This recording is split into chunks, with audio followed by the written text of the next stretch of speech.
नमस्कार दोस्तों, स्वागत है आपका आपके अपने YouTube channel the acute traders में। दोस्तों, आज के वीडियो में हम इंट्राडे का एक सेटअप मैं आपके साथ डिस्कस करूंगा। दोस्तों, बिल्कुल भी होली ग्रेल सेटअप नहीं है। स्टॉप लॉसेस इसमें भी आते हैं, लेकिन इसमें खूबी ये है कि इस सेटअप में दोस्तों टारगेट्स तो बड़े होते हैं, लेकिन कई बार टारगेट्स तो बहुत बड़े मिल जाते हैं, लेकिन स्टॉप लॉसेस बड़े छोटे होते हैं। तो दोस्तों, इसकी खूबी ये है कि इसमें स्टॉप लॉसेस बहुत छोटे हैं और टारगेट बड़े होते हैं। आगे बढ़ने से पहले दोस्तों एक डिस्क्लेमर है कि आप हमारे एनालिसिस से या हमारे सेटअप से एग्री कर सकते हैं, डिसएग्री कर सकते हैं। दोस्तों, हो सकता है ये सेटअप मेरे लिए काम कर रहा है, आपके लिए काम ना करे, तो इसे आप बैक टेस्ट जरूर कर लीजिएगा। और ये वीडियो केवल एजुकेशनल पर्पस के लिए रिकॉर्ड की जा रही है।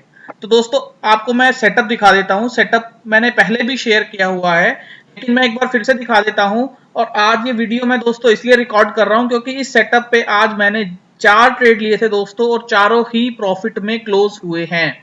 इसलिए मैं ये सेटअप और ट्रेड का सेटअप कि मैंने वो ट्रेड किस पॉइंट्स पे लिए थे वो मैं आपको दिखा रहा हूं। तो दोस्तों, इंट्राडे सेटअप है ये। इसमें हम 5 पीरियड का एक्सपोनेंशियल मूविंग एवरेज यूज करते हैं, जिसका काम होता है हमें स्ट्रॉन्ग ट्रेंड बताना। स्ट्रॉन्ग ट्रेंड 5 ईएमए के ऊपर है तो स्ट्रॉन्ग, नीचे है तो स्ट्रॉन्ग बियरिश, ऊपर है तो स्ट्रॉन्ग बुलिश। इसी तरह दोस्तों 13 पीरियड एक्सपोनेंशियल मूविंग एवरेज हम यूज करते हैं। इसका काम होता है सपोर्ट प्रोवाइड करना, स्ट्रॉन्ग ट्रेंड को सपोर्ट प्रोवाइड करना। तीसरा दोस्तों बुलिंजर बैंड यूज करते हैं। इसका काम होता है हमें रिवर्सल बताना या टारगेट्स देना। और चौथा दोस्तों वी वैप यूज करते हैं, वॉल्यूम वेटेड एवरेज प्राइस। इसका काम होता है दोस्तों हमें बायर्स और सेलर्स का बायस बताना कि बायर्स या सेलर्स में कौन एक्टिव अभी चल रहा है। तो दोस्तों एडवांटेज, जैसे मैंने वीडियो के शुरू में ही आपको बताया था, कि इसमें बहुत छोटा स्टॉप लॉस के साथ हमें बड़े टारगेट्स भी मिल जाते हैं। तो दोस्तों, मैंने डॉलर में आज इसमें 3 ट्रेड किए थे, तो मैं तीनों ट्रेड आपको सेटअप के साथ बता देता हूं। तो दोस्तों चलते हैं सेटअप पे। देखिए, ये डॉलर का फ्यूचर का चार्ट है, और इस फ्यूचर के चार्ट में दोस्तों हमने यहां देखिए वी वैप यूज किया है, EMA exponential moving average 5 period का क्लोज यूज किया है, ईएमए 13 पीरियड का है, और बोलिंजर बैंड यूज किया है। तो दोस्तों, ये जो डार्क रेड लाइन आपको नजर आ रही है ये वी वैप की लाइन है। ब्लू कलर की लाइन ये 5 ईएमए 5 ईएमए की लाइन है। ये पिंक कलर की लाइन दोस्तों ये 13 ईएमए की लाइन है, और ये बोलिंजर बैंड है। तो दोस्तों, मैं इसे 15 मिनट के कैंडल पे यूज करता हूं।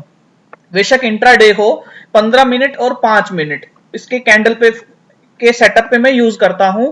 ट्रेड दोस्तों मैं 15 मिनट के सेटअप पे ही लेना पसंद करता हूं, और एग्जिट करना, अर्ली एग्जिट करना या टारगेट्स लेना 5 मिनट पे भी कर लेते हैं।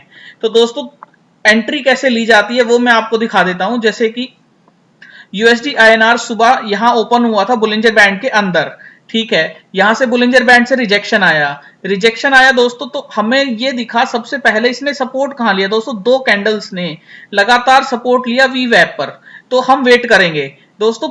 वी वैप पर सपोर्ट लेने का मतलब कि यहां बायर्स एक्टिव हैं, तो हमारा पहला कंक्लूजन दिमाग में सेट हो गया कि बायर्स एक्टिव हैं। इसके बाद दोस्तों जैसे ही हमें ये कंक्लूजन मिला कि बायर्स एक्टिव हैं, और उसके बाद 5 ईएमए की जो एक्सपोनेंशियल मूविंग एवरेज है 5 पीरियड का दोस्तों, ये लाइन जैसे ही इसने दोस्तों स्लोप ऊपर की तरफ बनाया और हमारी कैंडल्स ऊपर की तरफ जाने लगी, यानी इस लाइन के ऊपर क्लोजिंग आने लगी। देखिए यहां क्लोजिंग आई और उसके बाद ये कंफर्मेशन कैंडल की क्लोजिंग आई। तो दोस्तों इस कैंडल से पहले ही मैंने अपने दोस्तों के साथ शेयर किया था कि ये बुलिश है। अगर ये 13 ईएमए से नीचे आता है तो हम इसमें स्टॉप लॉस ले सकते हैं। तो दोस्तों इसमें हमने यहां ओपन ट्रेड की, हमने इसमें बुलिश ट्रेड ओपन किया था, और इसका स्टॉप लॉस दोस्तों हमने 5 था, ये 13 ईएमए को माना था। 13 ईएमए और इसके बीच में दोस्तों 3 पैसे का अंतर है, 3 से 4 पैसे का अंतर है। तो आप देखिए डॉलर में 3 से 4 पैसे के अंदर आपके टारगेट्स ऊपर के लिए ओपन है, और आप जानते हैं कि यूएसडी आईएनआर एक दिन में 20 से 25 पैसा भी वन डायरेक्शनल ट्रेड मूव करता है। तो दोस्तों इसमें क्यों ये प्रेडिक्शन हमें इसलिए आया था क्योंकि इसने वी वैप पर सपोर्ट लिया तो हमारा बुलिश बायस बना।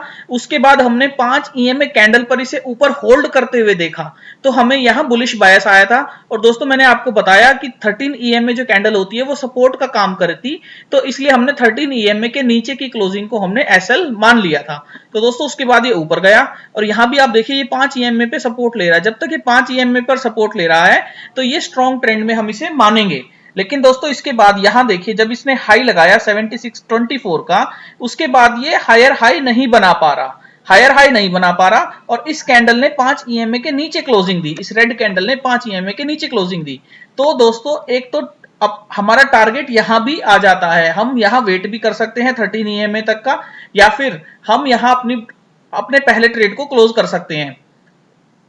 इस तरह से हम टारगेट डिफाइन कर सकते हैं। तो दोस्तों दूसरे ट्रेड के लिए आप ये देखिए कि ये 13 ये अपने हाई को ब्रेक नहीं कर पा रहा है, लेकिन दोस्तों इस कैंडल ने हमें जो 5 ईएमए के ऊपर ये कैंडल गई और फिर ये कैंडल 5 ईएमए के ऊपर जा रही है, तो दोस्तों डेफिनेटली अगर ये इस हाई को ब्रेक करता, 7624 के हाई को ब्रेक करता, तो हम फिर से इसमें बुलिश बायस हो जाते।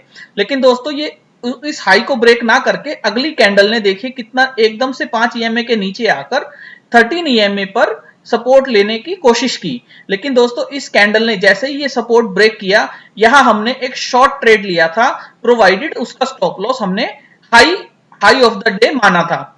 दोस्तों यहां हमने एक शॉर्ट ट्रेड लिया था। शॉर्ट ट्रेड लेने का रीजन यहां एक और था कि जो 5 ईएमए की जो लाइन है, जो 5 एक्सपोनेंशियल मूविंग एवरेज दोस्तों चल रही है, उसका स्लोप भी नीचे की तरफ शिफ्ट हो गया था। तो दोस्तों स्लोप जो है 5 ईएमए का स्लोप मैटर करता है, 5 ईएमए का स्लोप नीचे की तरफ शिफ्ट हो गया था। इस वजह से हमने यहाँ एक शॉर्ट ट्रेड लिया था जिसका स्टॉप लॉस 7618 के लगभग हमने यहाँ शॉर्ट ट्रेड लिया था, जिसका स्टॉप लॉस हमने 2324 के लगभग माना था। तो दोस्तों ये एक और स्कैल्प हमारा हो गया था। मैं इसे एक्सपेक्ट कर रहा था दोस्तों ये 76 तक जाए, बुलिंजर बैंड के लो तक जाए, क्योंकि ये बुलिंजर बैंड का मिड और वी वैप को तोड़ के नीचे की तरफ आ गया था। तो मैं इसे एक्सपेक्ट कर रहा था कि ये बुलिंजर बैंड को यहां कहीं मुझे टारगेट दे दे और 76 के लगभग यहां टारगेट मैं इसे बुक कर लेता। लेकिन दोस्तों यहां इस कैंडल में इसने फिर से डिमांड हमें शो की, इस कैंडल ने डिमांड शो की और यहां हमें रिजेक्शन अभी तक नजर आ रहा था। दोस्तों यहां तक मैं इस ट्रेड में रुका हुआ था, लेकिन उसके बाद मैंने ये ट्रेड बुक कर लिया था 7611 पे। दोस्तों इसके बाद हमने यहां इस कैंडल पे एक और ट्रेड इनिशिएट किया था, क्योंकि 76.07 पर दोस्तों जो मैं एक्सपेक्ट कर रहा था कि ये नीचे की तरफ जाए, लेकिन इसने यहीं अपनी डिमांड शो की और इस कैंडल ने इस डिमांड को कंफर्म किया। यहां दोस्तों इसका लो 76.07 है और यहां इसका लो 76.08 है। तो यहां इस कैंडल ने दोस्तों इसकी डिमांड को कंफर्म किया। तो हमने यहां एक क्विक स्कैल्प ट्रेड भी डाला था, जिसमें हमने टारगेट ओपन रखे थे और हमारा स्टॉप लॉस 76.06 था, इस कैंडल से एक पैसा नीचे। तो यहां हमने दोस्तों एक ट्रेड डाला था जिसे हमने क्लोजिंग के टाइम पे लगभग बुक कर लिया था। इस तरह से दोस्तों हमने 15 एक्सपोनेंशियल 15 मिनट के टाइम फ्रेम पर इस तरह का सेटअप यूज करते हुए ये ट्रेड किए थे। तो दोस्तों ट्रेडिंग के पॉइंट ऑफ व्यू से ज्यादा इंपॉर्टेंट है, मैं आपको ये समझाने की कोशिश कर रहा हूं, यदि आप ये सेटअप बैक टेस्ट करते हैं, यूज करते हैं, तो दोस्तों वी वैप तो आपको बुलिश और बियरिश बायस देता ही है। लेकिन दोस्तों 5 ईएमए पर जब भी वो ट्रेंड में होता है तो 5 ईएमए को भी ब्रेक नहीं करता। दोस्तों आपकी कैंडल्स 5 ईएमए को भी ब्रेक नहीं करती, और अगर ब्रेक करती भी हैं तो दोस्तों 13 ईएमए पर तो वो डेफिनेटली सपोर्ट ले लेती हैं, जिसे हम प्रॉफिट बुकिंग भी बोलते हैं। थोड़ी बहुत प्रॉफिट बुकिंग आती भी है ट्रेंड में, तो वो 13 ईएमए तक भी सपोर्ट ले लेती हैं। तो दोस्तों ये इसलिए मेरे लिए इंपॉर्टेंट है। अब मैं आपको निफ्टी का एक ट्रेड और बता देता हूं जो हमने सुबह लिया था।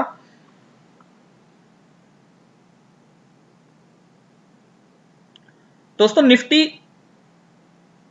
के ट्रेड में इस ट्रेड के बाद हमने ट्रेड इनिशिएट किया था। दोस्तों यहां हमें वी वैप से रिजेक्शन नजर आया था और 5 एक्सपोनेंशियल मूविंग एवरेज 5 ईएमए से भी रिजेक्शन नजर आया था, उसके नीचे की क्लोजिंग थी।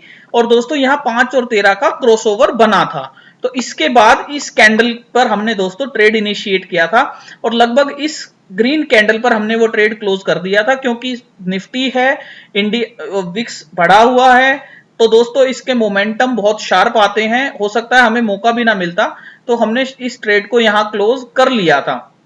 उसके बाद दोस्तों ये 5 ईएमए के ऊपर भी गया और इसने जब 5 ईएमए पर सपोर्ट लेना शुरू किया तो यहाँ एक लॉन्ग ट्रेड बनता था, लेकिन दोस्तों मेरा ध्यान उस टाइम डॉलर की तरफ ही चल रहा था, तो ये ट्रेड हमने नहीं किया था। हमने निफ्टी में केवल एक ये शॉर्ट ट्रेड लिया था, जो मैंने आपको बताया किस बिहाफ पर लिया था और किस बिहाफ पर हमने क्लोज कर दिया था।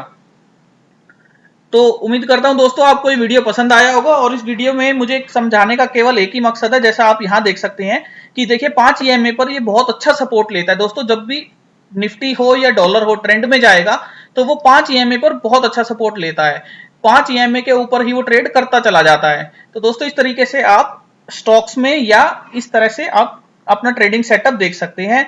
आपको ये वीडियो कैसा लगा आप मुझे जरूर बताइएगा, और इसमें दोस्तों कोई कमी आपको लगती हो, कोई इंप्रूवमेंट हो तो आप मुझे वो भी बताइएगा, हम उसे एक्नॉलेज करेंगे। तो दोस्तों थैंक यू आपको ये वीडियो देखने के लिए। आप हमें मेल कर सकते हैं theaqtrader@gmail.com, या हमें फॉलो कर सकते हैं @aqtraders पर। Thank you.